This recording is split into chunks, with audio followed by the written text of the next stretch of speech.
Welcome to the Sisterhood of Sweat. I am here today with Jim Gale.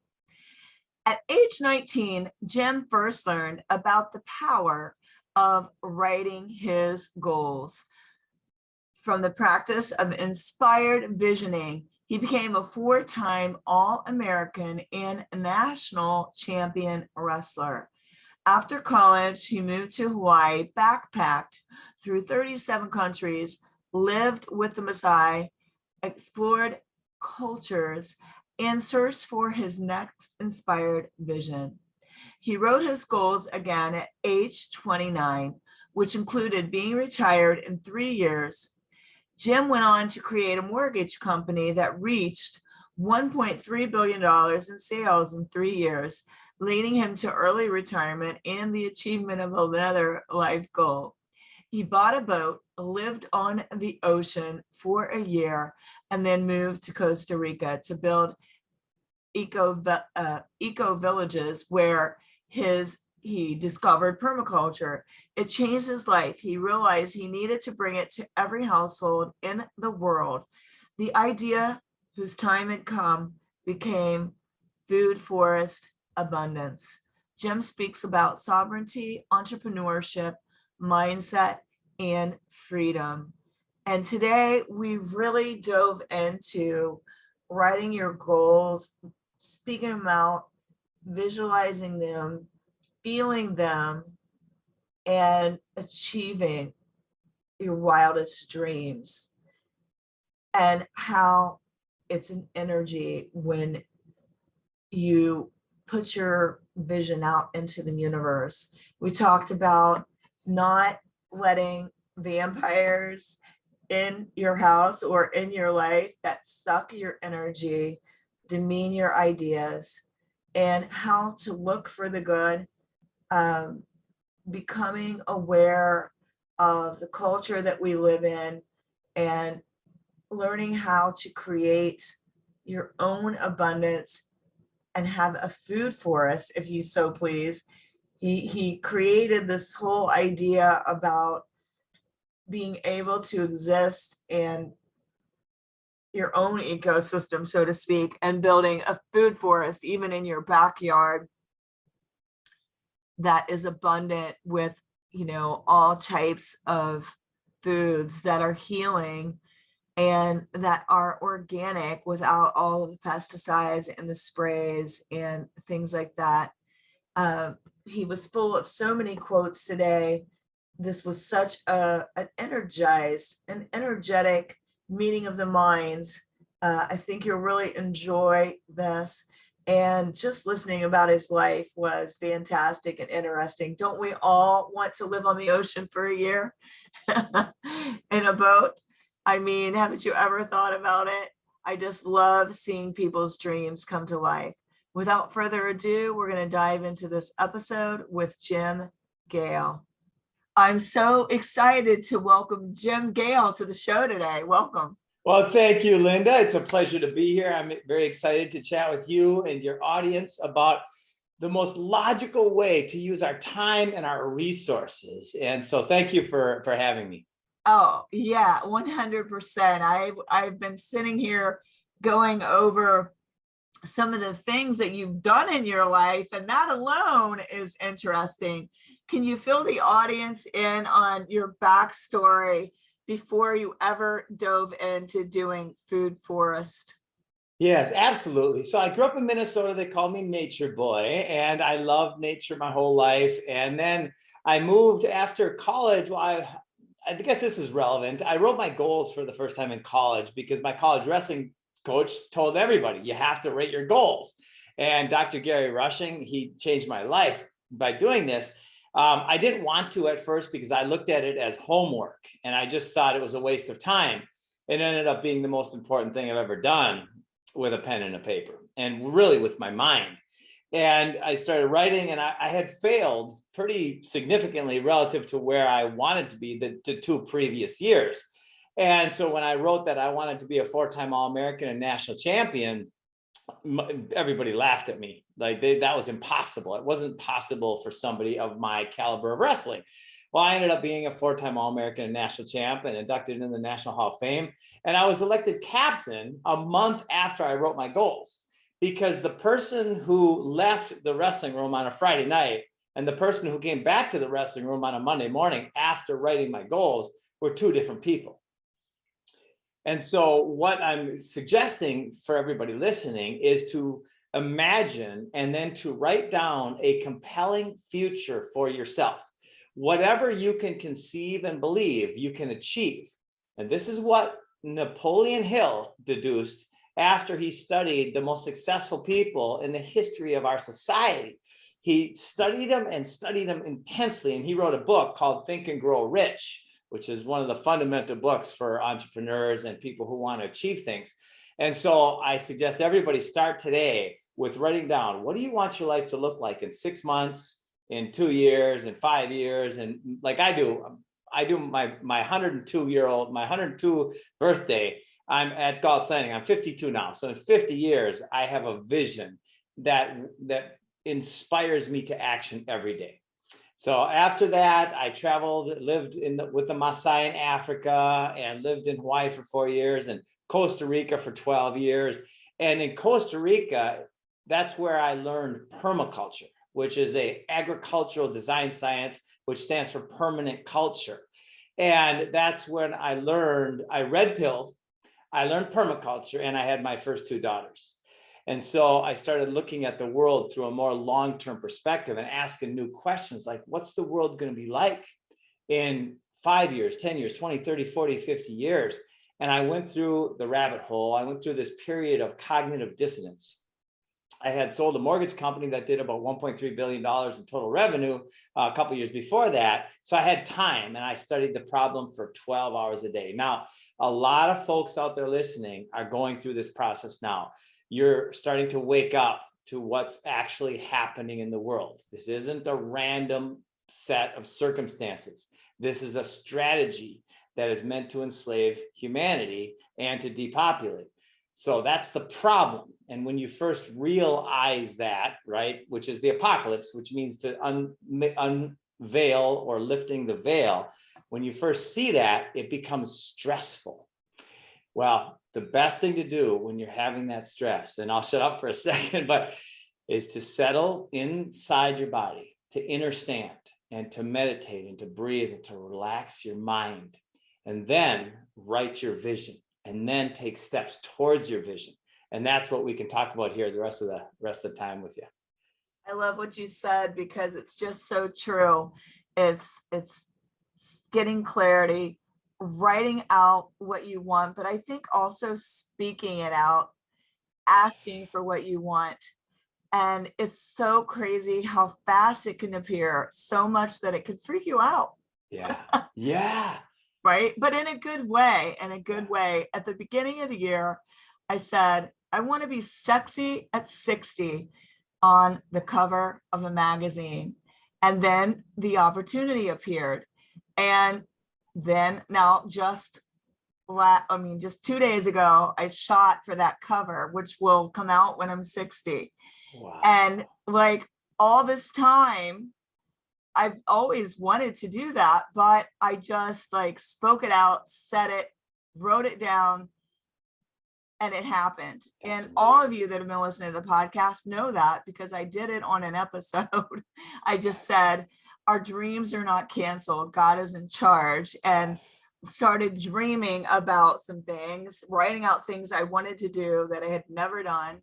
And you can too. And I just think writing down, speaking it out, asking for what you want, it's so powerful. It's so powerful. If you can conceive it and believe it, you can achieve it. And that sounds like good poetry that's lasted for generations, but it's more than that, right? So what you did is you connected with some type of divine source, God, nature. Like, where do ideas come from?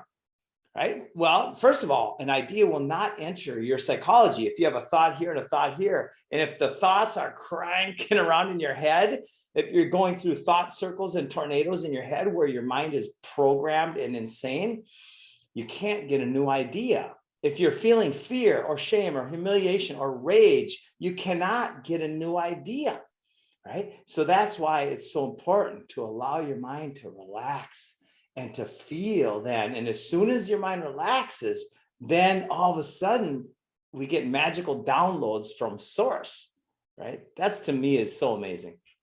And it was everything I dreamed. And then people are like, and I brought a friend along for the ride, and she's like, what's next for us? Yeah. And then this morning, my boot campers were like, what's next? And so there That's you go. beautiful. Right? That is such a beautiful question. What's next, with the intention of it being awesome?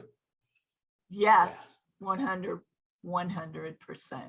Now, you have really visualized some things, you have had some goals, you have had some dreams, but now you really have this mission, I think. And can you tell everybody about your mission that you're on? Yes. So when I learned what was going on in the world and I learned permaculture, I was going through this period of ickiness. And I read Bill Mollison's quote, "Though the problems of our world are increasingly complex, the solutions remain embarrassingly simple." And I actually started to bawl because I needed a wake up. It was kind of like a psychological slap in the face, or kind of wake up, Jim. And I went, oh my gosh, because I'm an optimist. We all are. I think by our very nature, we're manifestors, we're creators in this divine Leela, this game of life. And so from that day, I committed to myself, for the sake of my kids and my family and my community and my world, to focus on the solution to all the world's biggest problems. Because when he said it's embarrassingly simple, and then I read Victor Hugo's quote, which is still, these are my favorite quotes that shaped my life. There's one thing stronger than all of the armies of the world, and that is an idea whose time has come.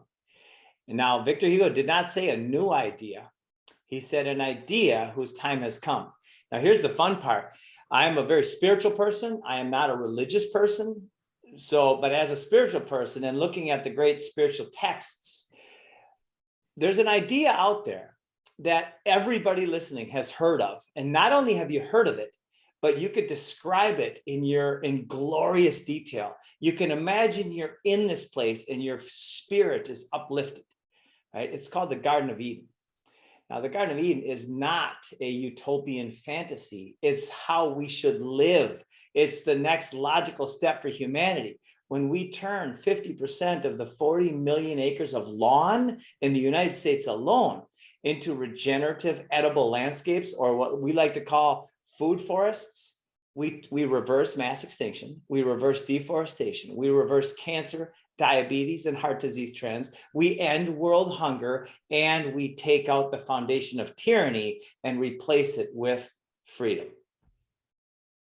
That was a lot. Yeah. Yeah. That was a lot. You Yeah. guys just digest that for a second. I mean, if you're paying attention, you know, you got to be paying attention where they're talking about there are going to be food shortages, the supply chain is having issues, food plants. I think, I don't know, 8 or 9 plants burned down, food plants. 110 now. Oh, okay. That I'm lost on that one, but I just remember, like, what's going on. Yeah. So it might be important, right? Yeah. To be educating ourselves on, what do I do if I can't go to the grocery store? And how can I empower myself today that I could feed my family? Exactly. And here's the fun part. And this is the part where there's been so much programming. So back in the 70s, Henry Kissinger, who has met with every US president, he was the head of the Council of Foreign Relations. He said, if you want to control people, control food. Now, who says that? Like, why would you even be talking about wanting to control people, right? Because that's what governmentes do. Govern means to manage or control or steer, and mente means mind, all right? Mind control. And the people who have met with and control the strategy and the psychology of the narrative that we see all over the mainstream media, they are the people that want to centralize power. Right? It's pretty obvious when you step back from it and go, oh my gosh, it's so clear, right? So centralized power and centralized food production systems, because right now, basically one company controls the whole food supply chain, and its name is BlackRock, not Green Rock or Love Rock, but just like food forest abundance, that's our intention, right? BlackRock is their intention. So that's the entity that controls. So if that's the problem, then what's the solution? It's to joyfully grow perennial edible landscapes in your backyard with some annuals. And most people don't know the difference between annuals and perennials. Annuals are plants that you plant once, you harvest the crop, and then you take the seeds and you plant again for a new crop. Right? And they're awesome, and everybody should be planting annuals right now. Perennials are plants like fruit trees and berry bushes that you put in the ground, and you put the proper soil, you give them some soil enrichment. You could do that one time with the proper guild, which is a community of plants that help and support each other. And you could literally leave it for 30 years, never do another ounce of maintenance. And 30 years later, you'll have a monster food production system. So how do we create our own food forest? Yeah. So there's two basic ways, right? A million ways to do it, but two general ways. One is you can take the time and you can go online and you can start studying permaculture and biodynamic farming and perennial edible landscaping. And you can learn how to do it, and then you can step by step it. If you want to speed up time, then you get with somebody who is in the business of helping to design these systems. And that's what our company does. And that's what many other permaculture groups around the world do. And in fact, our company, we have no non-competes, no patents, no NDAs. We are about one thing. Our highest and best mission is to help people grow food around the world. And since we launched on the high wire with Dell, we are now in about 12 countries and almost every US state in 13 months. It's going exponential, and it's a lot of fun. So do you have a food forest going on at your house? I got a mega food forest. Yes. We bought 52 acres of land in Central Florida, and we did a community development and food forests everywhere. Like the whole thing is going to be like my personal Garden of Eden, and my families and the communities. And then we're building a studio at Galt's Landing, named after John Galt from Atlas Shrugged, by the way. And we've got hundreds and hundreds of perennials in the ground now. We've got about 200 different species of food. In fact, we've got a 3,000-foot long fence that we put in, and we've got vines, 13 different types of grapes and passion fruit and dragon fruit going up the fence. So the whole fence becomes a food fence. That is so cool. Yeah. And explain again to the audience why this is important, just so they really can absorb it and get it, for people that are still listening to mainstream news. Oh, yeah.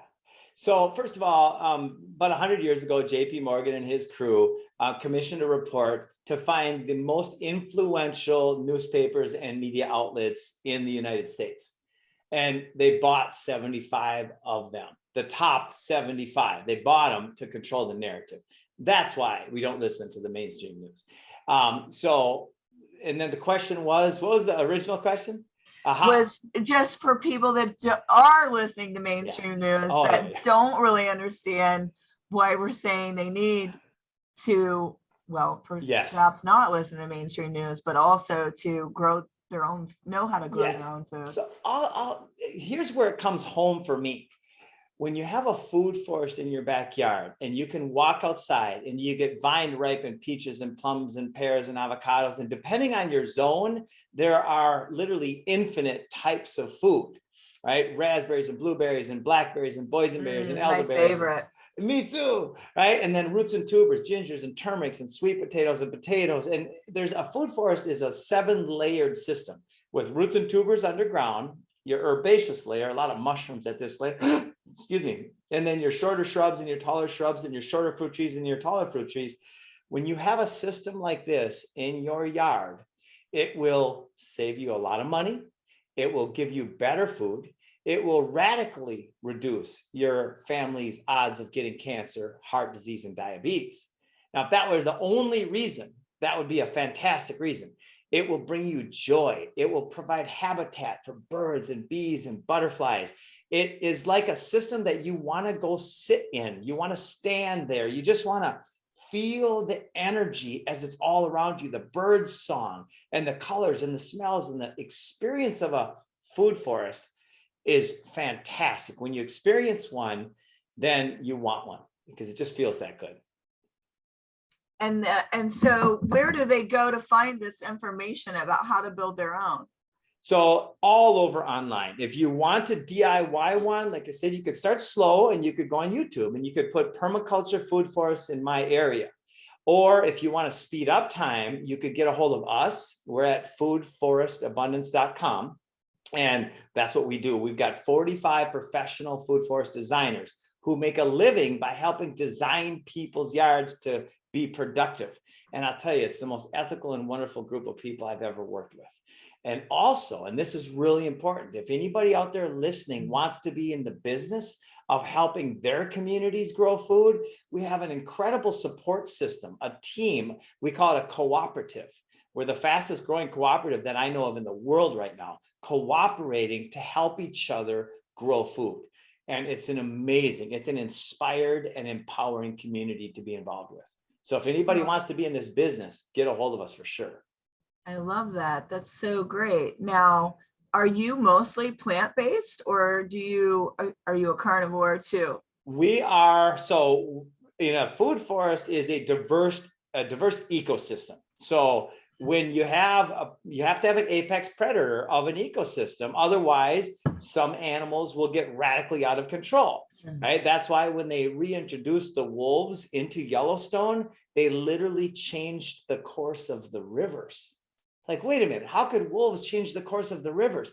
Because since there was not an apex predator in that system, the buffalo and the elk were destroying all the habitat along the rivers. And so then when the wolves came back in, they balanced out the system. So I'm about balance and regenerative lifestyles. So yes, we do have balance in our diet, which includes meats.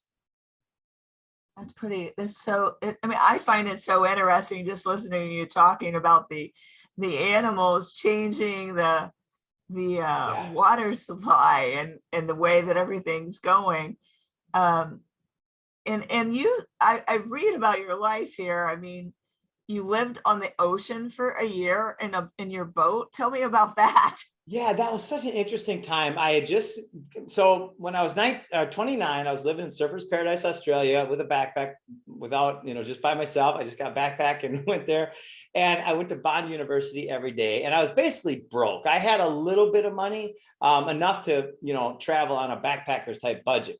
I got a job working on the strip as a bartender for a couple months. And I wrote my goals for the second time. And I was broke. So my number one goal, like a lot of folks out there, is money. I wanted to make money so then I could do whatever else I wanted to do. So I wrote that I wanted to have $3 million in 3 years. And then through a series of miraculous synchronicities, right? I don't believe in coincidences. There are cooperative incidences happening all day, every day. There's no such thing as coincidences in my opinion, my experience. So anyway, I got home and all these things happened. And 3.5 years later, I had founded a mortgage company that did about $1.3 billion in sales. And then I bought a boat because I had money and now I wanted to just find out what was the next thing. And I wanted to live on the ocean. So I just bought a boat and I lived on the ocean for a year. I drove from Miami down to the Exumas. At the end of the Exumas, there's a place called Georgetown. And it was very lonely at times.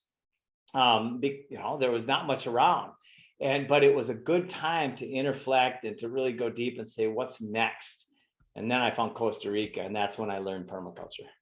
And probably part of it was everybody else was working and you didn't need to, right?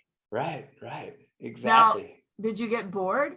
I got bored silly. I started poetry. I'm not a poet. I mean, even just saying that was hilarious to me, reflecting back on the years previous to that. Like I couldn't even imagine that. But I started to try to push the edges of my understanding about what life is all about. See, I can see myself right now standing on the deck of my beach house, overlooking the ocean. And my dream would be then to podcast in the afternoon, jet ski during the day, create recipes, because I love to holistically, I like to throw things together and create. Like if you told me you like key lime pie, I'd find the healthy version. And so like I think, like, don't you like sit and just, you visualize it, you see it, you feel it, you smell it, you could touch it. And I think you write it down, you speak it out, Yeah. but all of those keys are so powerful. Yeah. Incredibly powerful. So Tesla said, if you want to find the secrets of the universe, think in terms of energy, frequency, and vibration. And I'm going to change one word in there. If you want to find the secrets of the universe, feel, experience in terms of energy, frequency, and vibration. And you can all do this right now. Take a couple of deep breaths and put your hands out in front of you and feel the energy in your hands. You can feel it and say to yourself, the future of humanity is in my hands. The future of humanity is in my hands, because that's where everything starts. The future of humanity starts in our minds and our hearts, right? In our whatever we can contribute. And then to also this understanding that service, in the service of love and joy, is the ultimate selfish act. Like if I'm loving, then I'm the one that's loving, right? If somebody loves me, but I don't love them back, then I'm suffering relative to that person. Right? So loving is actually a selfish act. And then to serve from that place, from that energy, is the ultimate selfishness. It's also the ultimate giving, right? And everything aligns in this way. So there's no contradiction anymore. And I like what you said about energy, because I was having this discussion with my business coach, and I just remember her saying, well, isn't that expensive? And I said, well, I believe money is an energy. And when I decided that I wanted to do this thing and just spoke it out and did it, the money appeared like that. Boom! Like that. Isn't that fantastic? Like when Yeah. we get that stuff out of the way. And also too, to recognize, I love to share that I would have had massive failures. Right? I had a relationship failure that hurt me deeply at the time. I let that go. I forgive myself for my ignorance. I forgave the other person for whatever. And then the business failures. Like I've started several businesses that didn't succeed. And then those were the gifts. Every one of those things was the most important thing when I stepped back from the pain of it and said, what's great about this? What can I learn? What critical piece of learning did come from this? And then it always happens when we figure out the learning, then we can move past it onto the next thing. And you have to believe that you're see, that's the other thing that comes up, is when you have a lofty goal or dream and you speak it out, you visualize it, you write it down, you may have then a little bit of a creeping in of the imposter syndrome. It's, who am I to do this? Am I the person to do this? Am I the person to do this dream? Yes. And right, you have to believe I am the person. And I think you become the person to do that dream as you're doing it. Yes. Not before. Absolutely, Linda. If the seed is planted and you feel good about it, right? So in other words, if you get an idea that lifts your energy, then it's a legitimate idea. There's something about that idea that is real. So then follow the energy. Joseph Campbell said, follow your bliss. Truer words have never been spoken. follow your bliss, follow the energetic signatures of the ideas and the thoughts that you're having, and notice. And this is where I feel very good in what I've learned lately is when I feel crappy, I notice it. I notice it immediately. And then sometimes I struggle with it. Sometimes I'm like, sometimes it takes me a couple minutes. Sometimes there's one time not too long ago where it took me about, I don't know, hours, but it used to take me days or weeks to get over some of these thought processes. Now I use my feelings as my compass, and I really always point towards what is the most loving solution to this. And also the first presupposition of neurolinguistics is everybody does the best they can with what they got.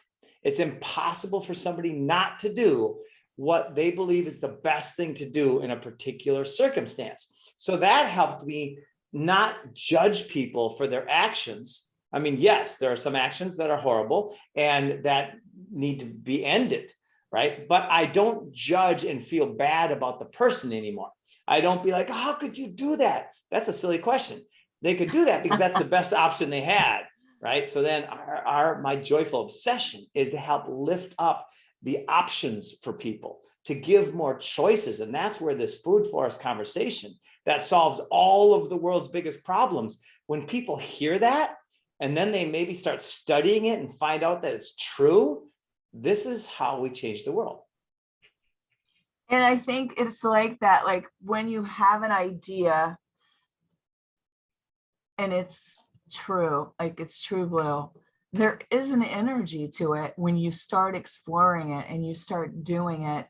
And I just remember, like, after we just had our shoot on, I think it was on Thursday, and my friend and I, we had a picture, and I'm like, you can just see, we looked like we were 20s, like, because the energy, the vibrance, the brilliance, the happiness, we're just glowing with it.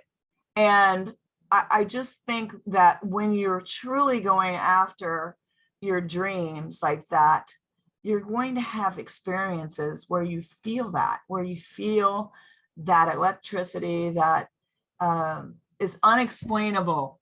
It's unexplainable. I'm trying to explain the unexplainable. It's connection with source. So my little 3-year-old just came running in, but my mama's got her. So yeah, it's a connection when we are tapped in and turned on and plugged in. Abraham Hicks likes to say those things. And when we're tapped in, there's an energy that is like you just described exactly. It's so beautiful and it's so joyful and it's uplifting. Like this word inspired is one of my favorite words, because it's literally what we are. We're living in the present. We're living inspired or inspirited, or enthusiastic means in theo, right? Enthusiastic lives. It's a beautiful place to live. And with this idea that you had with the food forest, just think of all the people that could be saved, all the people that could be helped. And then just the vibrance of actually having real, natural, organic food that hasn't been sprayed with thousands of pesticides and not, all these preservatives and all of these things that are causing people to be ill and sick. And all of them come from the same company that I mentioned earlier. At the end of the day, it all files up to that. So that's the problem. I don't like focusing on that. It's there, right? It's like live and evil, the opposite of live, right? And so, but in fact, this is an important one that I've learned lately. You've heard the metaphor, the story, the myth, or whatever you call it, where the vampire can't come into your home unless you invite them in, right? You've heard that one? I mean, I heard it in a different way with energy vampires. Yeah, same thing. They can't drain your energy if you don't let them and you don't invite them. Right. Yeah. So that's it. So fear is the open doorway. Shame, humiliation, rage, those are the open door for pain and suffering, for the vampire, which is a parasite, which is an energy suck. So when we can keep ourselves at faith and courage at the foundation, and then joy and love, then there is no vampires. They cannot attack us. It's an amazing thing. Now, I love what you said about that, because I really think many times people will blame, shame, justify their wrongdoing. So you have to think about when someone's blaming you or telling you what you are, you have to there again draw from within and be like, I am this, I am, you have to have these I am statements that are powerful and look at, oh, that was guilt, that was shaming me, blaming. Like when someone tells you all these horrible things, well, if you listen and you let that get in your spirit, then you start believing their lies, really, because it's not even really true. Right. They're programming. And what you said is so powerful. I want to expand on it. So you said the I am statements. One of the most powerful or empowering things I've ever learned is the question, right? Why am I? How am I? Like, and then when we have a statement like an affirmation, we have one level of kind of learning from that. But when we ask a question, it's exponential, because your mind is not like a computer. And so when we question it, then the answer will come. Some people say, why am I so broke? Why am I so fat? Why am I so this or that?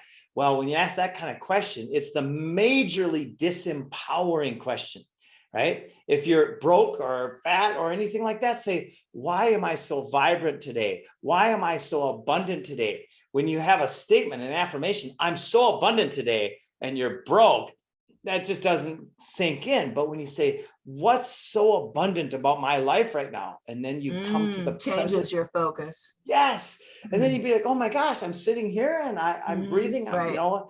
Yeah.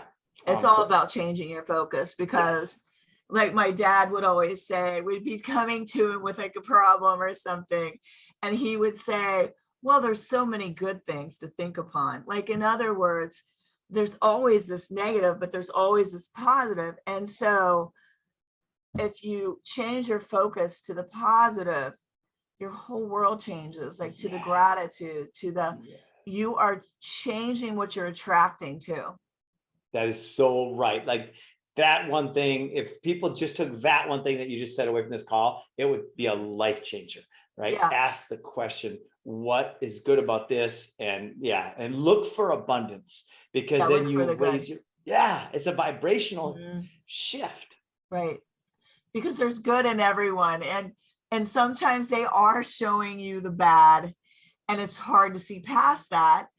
But if you could open your mind a little and look a little past what maybe they're displaying that day, then you could see the good, or you could see why they're behaving that way that day. And I think that's a game changer, just in all things, just to be looking for the good in people and things. And you'll find it. You'll find the good when you're looking for it. You will. Oh, I love that. Yes. And you also recognize that if you're feeling bad about somebody else's actions, then there's some reflection in you and me that makes me go, oh, why am I feeling bad? Because this person over here is a jackass. That doesn't make sense. And then, oh, because I see myself in that, or, oh, because there's always something there. And that's what I love exploring. And what about me reflects that experience in my reality? And the more I do that, then the more those experiences go away. It's interesting. Yeah. And then just being, sometimes I like to be an observer. Yeah. And so instead of then reacting to every negative thing that comes your way, because we were talking about naysayers earlier, and there are people that don't want, they see you have the favor on your life and they are not happy about it. They could be very negative to you. It's just being an observer, not a reactor. Like if you say something to me that's hurtful and I'm rising, and if I stop to look at that, then it's gonna start to bring me down. But if I can just observe and not absorb it, and just be like an observer, then eventually you understand where that person was coming from, and it doesn't have to diminish your highs, like where you're really on a high, you've done something really awesome, and then you have, I call them like the bubble burster or the balloon pricker, Yeah. and you if you just remember to observe and not absorb and react to everything, it really will be a game changer. Yeah. It helps you to maintain your energy and not like what you said about the vampires, to have it drained. Yeah, that is powerful. Love Yeah. it, Linda. This has been such a good conversation. I hope everyone has enjoyed it. I love that we got a little philosophical today. Yeah. And we're talking about the planet.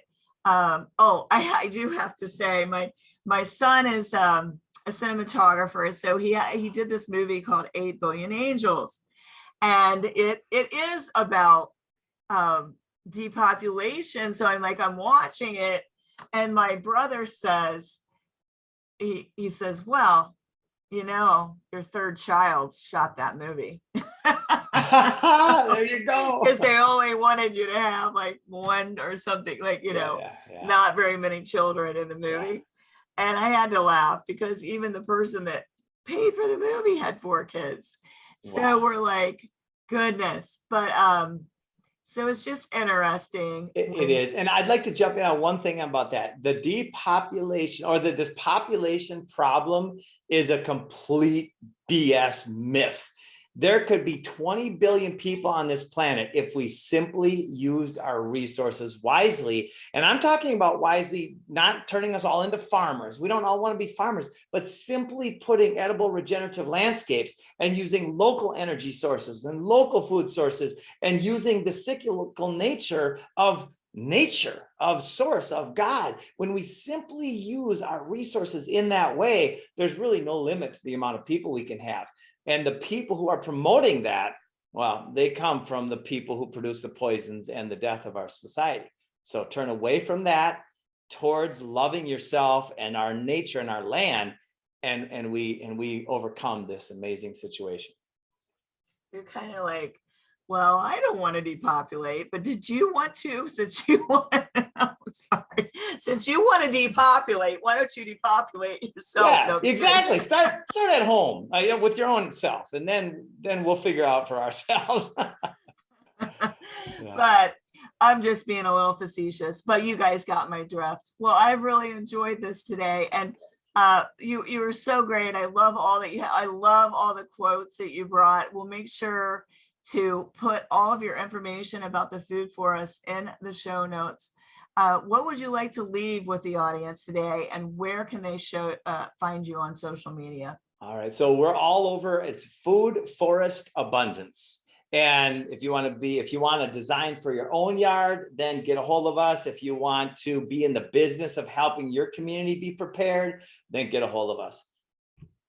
Thank you. Thank you so Linda. much. I really enjoyed you today. Me too, Linda. You're awesome. Have a great day, everybody. Yeah. Bye, everybody. And as always, keep on keeping on, and let us know what resonated with you, what you liked, and what you'd like to see more of. And we will be tuning out. See you on the next episode. Bye, everyone.